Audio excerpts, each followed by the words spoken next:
Hey guys, my name is BobLyn, and welcome back to Cruisers of Blitz, Episode 2. Today I'm going to be covering the Alexander Nevsky from the Soviet tech tree.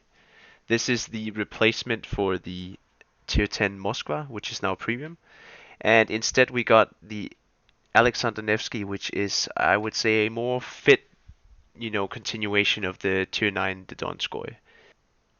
For the elite ship bonus, I have chosen main battery firing range. This ship is a long-range sniper. It has really good AP against cruisers, DDs, and even some BBs, and its HE is not bad. So you can do long-range HE spam, or you could do long-range AP spam. It doesn't really matter, but you do need some more range. I mean, this 1% hit point, 7% damage reduction. It doesn't really do much for a ship like the Nevsky. So let's see its statistics. It is a light cruiser, but it's more heavily armored one, I guess you could say.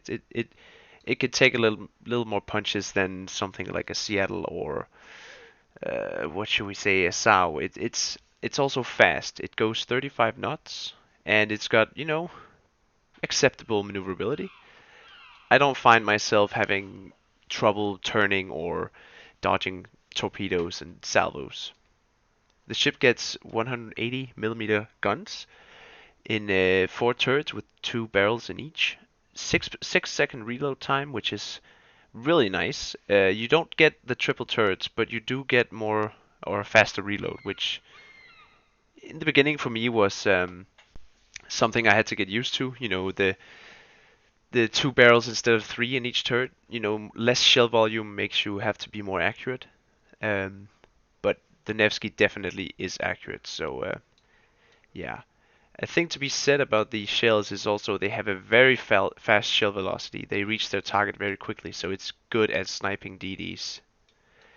It gets torpedoes, standard Russian sets, 2x5, nothing special. They have a 6 kilometer range, better than German torpedoes, but this is for worst case scenario. DD comes around the corner, something like that. The AA is nothing to write home about, but you can defend yourself against some carriers and maybe minimize the damage. Alright, so let's take a look at the camouflage. It gives ship hit points, firing range, which is really nice, and some more A range and torpedo speed. This is the one you want, the firing range. You need to get all the range you can get with these kinds of ships. It's mandatory. It's really good. Alright, so let's take a look at the equipment. Alright, so on my Nevsky I am running improved crew rations, what's this called?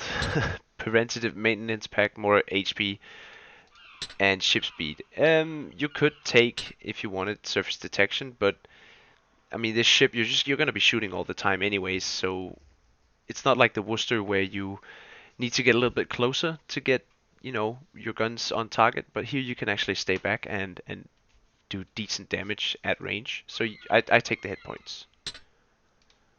For the main battery, for the equipment slot 1, I take dispersion. You could go for either of these three. I think it's personal preference at this point. I do like the better dispersion, but that's because I love annihilating DDs at range. I mean, each shell can do up to 800 or 700 damage if you get the right range. So better dispersion is what I take. Reload is good. This is also great. You turn a lot in this ship, so better traverse speed is also, a very nice option. Propulsion and steering, that's, standard cruiser setup. I run that on many cruisers, and that's just to, be able to be a little bit more nimble and, flexible in terms of maneuverability. For my commander, I have a level 11 commander in him. The two first ones, standard torpedo alert. You could take this if you wanted more, what's it called, air defense alert, but the AA is not, that good that I want to sacrifice this skill instead. We take artillery maintenance, more dispersion, better AA, and we do have the skill, so why not just boost it a little bit. I take fire supremacy to get one more precise aiming, because it is, as I said, a sniper ship, so it's really nice to have 4 of those.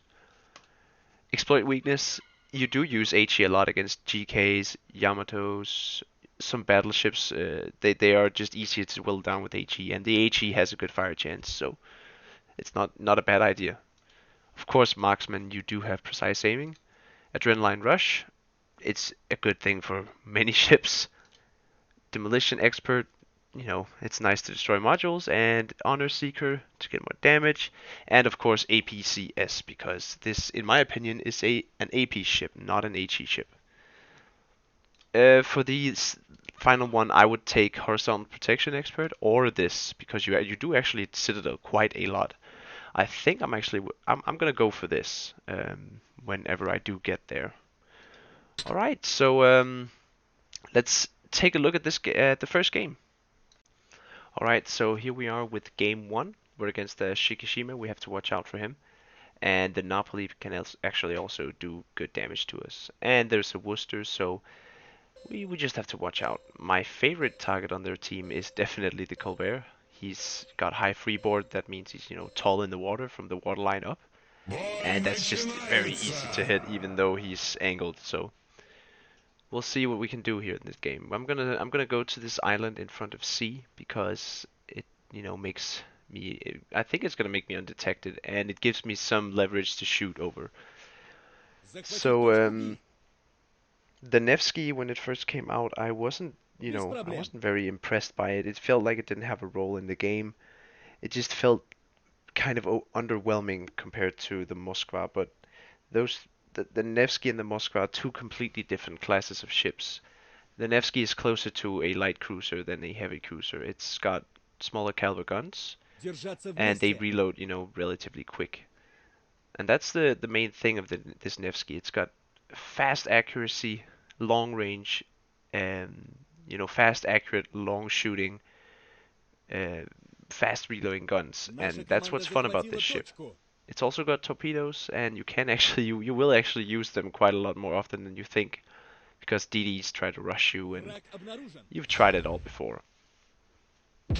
So here we're gonna initiate some shells on the Shikishima. He's gonna go behind an island. That's why I do it, because I can't really lose much HP. It's a good trade for me. The Napoli opens up. I can take some hits from him. He's not too bad, but look at this accuracy. I haven't even activated precise aim, and I'm just getting 8 hits. That's all my shells hitting him. That's, that's pretty good. So this Yu Yang right here, he is looking like he's gonna turn towards this side of the island that I'm aiming at. I'm hoping for this. It's very risky for him. I was hoping to get full pens here, but this is not a good range. I mean, he's at 6 kilometers. My AP is just gonna overpen, but still, it's doing decent damage. I'm hoping for him to turn out, actually, so I can use my AP more effectively, and he is gonna do that, of course. So watch this accuracy. I hit 5 shells, and he's at a 20 degree angle. He turns, still hits him. Boom. 750. Look at this. He is doing the straight line, as he is, I mean, not helping his own situation by sailing in a straight line, but look at this. Boop. And I think he's going down here. Yeah, my Minotaur gets him. So that's the Yu Yang out of the picture pretty quickly. And we got a Shikishima coming up here. And I definitely want to get a piece of him, because that's just free damage. Such a huge target. Look at this meatball. Look at this voluptuous meatball sailing around with his enemy camo or whatever that is. So we're just gonna hit him. You should ideally be aiming for the bow or the stern, but I'm just trying to hit superstructure here. Unfortunately, he is turning out a little bit, so I'm hitting belt. But here we got the Colbert. Now this is the target I want to hit. Fortunately, he dips behind an island, but we're gonna turn to meet him on the other side, and we're gonna set a course for this Napoli. Now, sailing straight into a Napoli's secondary range is a bad idea. As you can see, he's like, yes, he's trying to meet me. He wants to duel, but luckily there's an island that's gonna separate us, and it actually is what keeps me alive here, I think. And also the fact that this Montana, he hasn't shot at me a single time. Now, fighting a Colbert is in your favor, definitely, but you also have to be careful. He still is a Colbert, he can shoot all the time. But look at this, he is just, I mean, he is, it's like tier 5 armor versus tier 10. I get Citadel again, and he's turning broadside now. This guy is, he's done. Can we get a good hit here? Come on. If my aim could actually do something here, come on. I don't think we can hit him anymore. Yeah, he's turning behind the island wisely. And we're gonna get some torps off on this Napoli, and we're in a really close range duel now. We're gonna get behind this island, and the reason I'm doing this is because this Montana is not looking at me. He has not paid attention to me once, so I'm just gonna flank around and make sure this Colbert goes down as he does. And now this Napoli is up against me and a Minotaur, and he is, well, he's gonna lose. My AP at this range into his armor is very effective. And we have of course we have a radar, I forgot to say that. Nevsky has a radar, and it's only got one, but it's really nice to have when you're fighting DDs, and especially minnows. If they think they're safe, you just pop your radar and you just get Citadel after Citadel. There you go. Goodbye Napoli, and I think that's a 1 game. Overwhelming victory, I think. Maybe? Hopefully. So as you can see, the Nevsky it's actually pretty fast. I'm cruising around these islands. It's very maneuverable. It's a fun ship, it really is. It takes some practice. You need to, understand your limits, but you do need to understand that with every ship. And there we go, overwhelming victory, nameless hero, and I think we even got the MVP here. Yeah, we got the MVP with 0 kills and 88,000 damage. So here we go, 230 points, battle details, 3 citadels, and a first place. Okay, so we're back in game 2 here with this is going to be a pretty fun game. We got some DDs and only 1 battleship, so that means a lot of good targets for our 180mm cannons. I'm gonna go straight for the middle, take a starboard turn, and let this Khabarovsk go on his wide flank. Khabarovsk might be one of the only ships that I think is actually good at doing wide flanks, because it really does need some range, because otherwise it just dies. Khabarovsk is not a bad ship. It's just a very hard ship to play in tier 10. There's too many things that can shoot you from range, and you can't do much about it. So we're gonna let him do his thing. He can find another map if he wants to, where there's no enemy ships. So I'm sailing to the middle, because being numbers is being more people, more ships in a very concentrated area is not attractive for anybody, let alone especially a carrier. The CV will not strike if there's 4 ships next to each other. If he does, he will lose his squadron, and a good CV player will recognize that and take a lonely target. So if you're in a ship that can't maneuver very well, or doesn't have the best AA, or is just absolutely huge like the Nevsky, you want to be with some other ships just to protect yourself. And this is great. So if you're playing a Dutch cruiser and you want to use your airstrikes, please don't do what he's doing right here. He's not even aware of the fact that we're all shooting at him, and he's completely broadside to like 4 or 3 ships, all to send out an airstrike that might not even hit, and will probably get shut down by AA.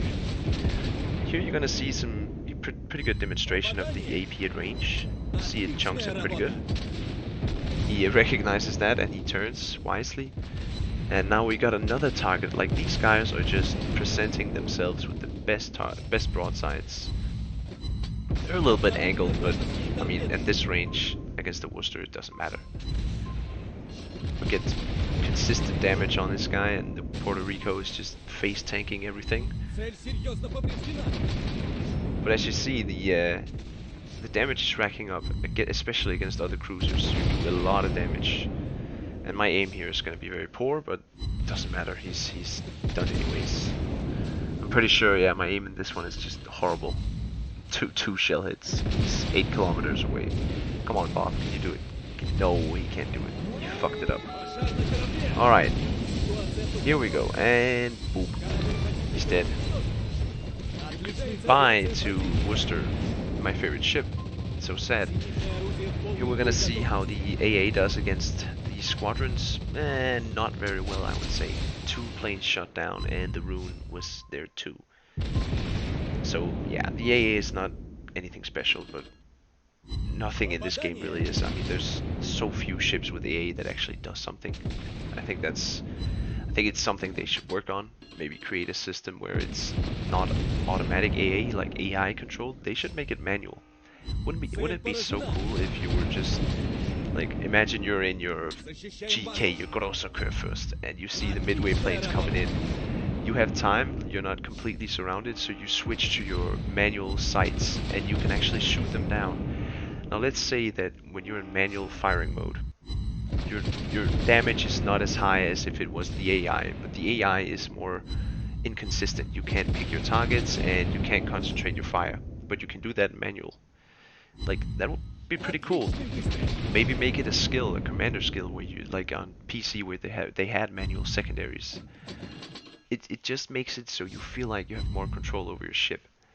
Nobody enjoys having the midway drop you for the 3rd time in your fucking Hindenburg, where you have no AA, you can do nothing.